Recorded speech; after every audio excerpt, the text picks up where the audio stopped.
Middag julle, my kuiertjie saam met julle op 'n Saterdagmiddag. 'n Heerlike, koel, nat Saterdagmiddag. Dankie Here vir al die reën, die wonderlike reën. Vandag wil ek met julle praat oor Debora. Baie keer in die Pinksterkerke sal hulle byvoorbeeld profetiese woord gee en sê jy is soos 'n Debora of 'n Ester of 'n Maria. Maar vandag se praatjie is oor Debora. Ek wil graag vir julle lees hoe in tune was sy met God, as ek dit nou so pleinweg kan sê. Dit is baie kosbaar, baie belangrik. Ons moet in lyn wees met God se woord. Vroue in militêre diens is nie meer iets niets nie, maar dit vra 'n unieke vrou om 'n geveg te lei. Debora het 'n militêre bevelvoerder geword, maar lank voor die tyd het sy op ander gebiede geleer om 'n leier te wees. Belangrikste van alles, Debora het geweet hoe om God se leiding te aanvaar. Ons ontmoet Debora waar sy onder die Debora palm gesit het, Rigters 4 vers 5. Sy het 'n geregshof daarin gerig. Die mense het daarin gekom dat sy hulle geskille kon besleg. Een van die funksies van 'n rigter was immers die van 'n regter. Aan die ander woorde, mense het na haar toe gekom onder 'n boom en hulle saak gestel en dan het sy nou 'n beslissing gemaak. As rigter was Debora ook 'n profeet aan wie God se planne vir die mense geopenbaar is. En deur wie God vir militêre aanvoerders boodskappe gestuur het. So bedrewe leier was sy dat die leerbevelvoerder Barak geweier het om sy manskappe uit te lei tensy Debora saamgaan. Toe die Kanaanitiese generaal Sisera met sy 900 strydwaans op hulle afpyl, wou Barak blykbaar vlug, want Debora moet hom aanspoor. Trek op, want vandag gee die Here vir Sisera in jou mag oor. Die Hebreërs se posisie was inderdaad benard, want hulle het met voetsoldate uitgetrek teen Sisera se strydwaans. Maar Debora was vol vertroue. Sy het geweet wie is God in hulle lewens en dat God die oorlog sal wen vir hulle. Sy het geweet wie eintlik aan hulle kant veg natuurlik, die Here self. Nadat hulle die veldslag gewen het en die magtige Sisera te voet moes vlug, Rigters 4 vanaf vers 15 tot 16, het Debora en Barak hulle mense voorgegaan in 'n oorwinningslied in die tipiese idioom van daardie tyd. Gedeelte loof die Here, 'n gedeelte vertel die gebeure oor, gedeelte bedank die stamme wat soldate gestuur het en trap die uit wat nie het nie. En 'n gedeelte spot uiters onsimpatiek met die verloorders, natuurlik. Ons kan mos nie dit nie nalaat nie, né? Ons moet mos altyd daai steekie inkry wat so nie van die Here af is nie.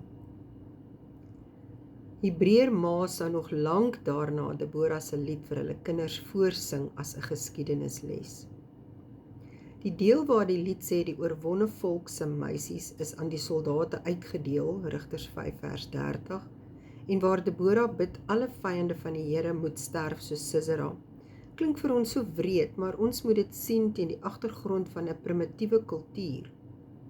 In Christus het God hierdie kultuur getransformeer en wreedheid afgewys volgens die mite, vroue is mans se mindere. Debora se eerste lojaliteit by die Here en dit was egters uitstekend. Haar verhouding met God was baie goed. Vandag kan ons vroue steeds by Debora leer. Kyk hoeveel krag het Debora en moenie jou eie vergeet nie. Respekteer haar vermoë om geskille op te los en gebruik die wysheid wat God jou gee om konflik te help ontlont. Bewonder Debora se gewilligheid om na God te luister en ontwikkel soortgelyke luistervaardighede hoe meer jy die Bybel bestudeer.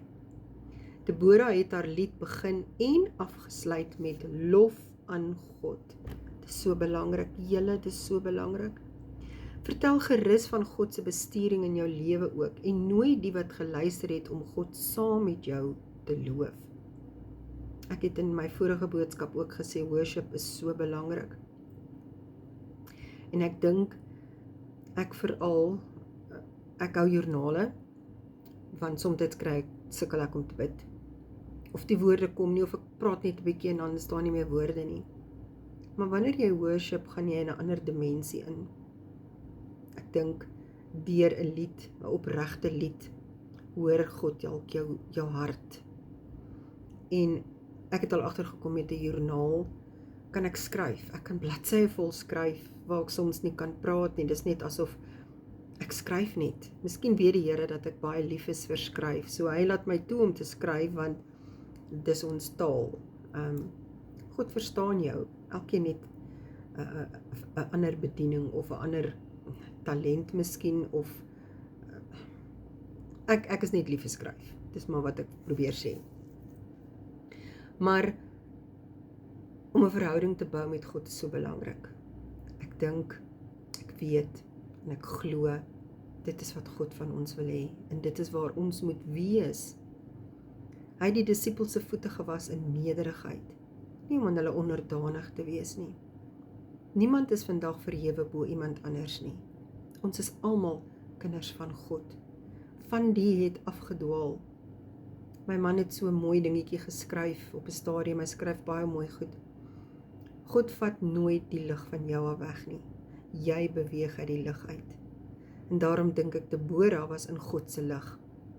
Sy het in God se lig gewandel. Sy het in God se lig beklei, geveg, oorwinningslied gesing in God se lig. Laat ons in God se lig bly. Dit is so kosbaar. Die Here is altyd, hy is nooit in die donker nie. Mens soek nie die Here in die donker nie, want hy is nie in die donker nie. God is in die lig. Daarom waar hy is daar lig.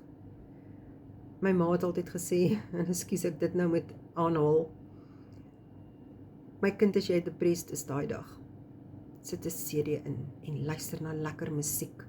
Dans op daai CD of daai stukkie musiek. Dan gaan jou gemoed sommer beter voel. Nou ek dink worship is so.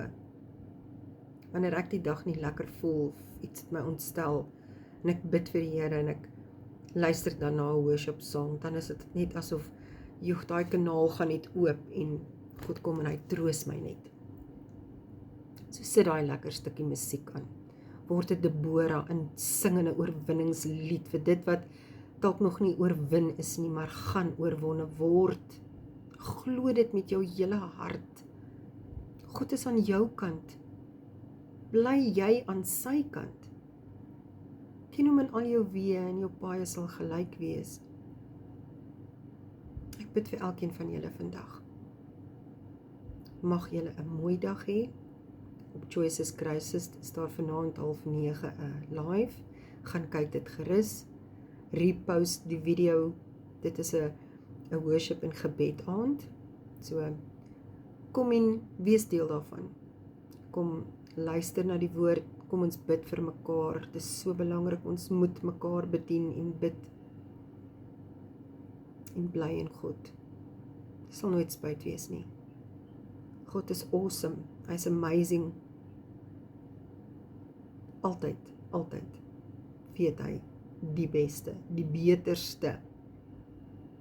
Al sien 'n mens dit nie nou nie, gaan jy dit wel sien. As jy terugkyk, dan kan jy maar net sien, yes, Jesus, you were the one. You were absolutely right in every decision. Word jy kwaad en dan dink jy miskien, Here, maar ek wil nie dit hê nie, of ek wil nie daai gaan toe gaan nie, en ek wil nie. Hy weet beter.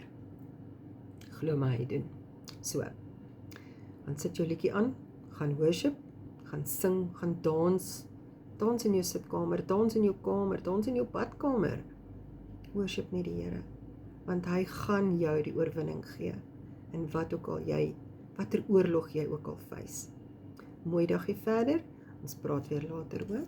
Bye bye.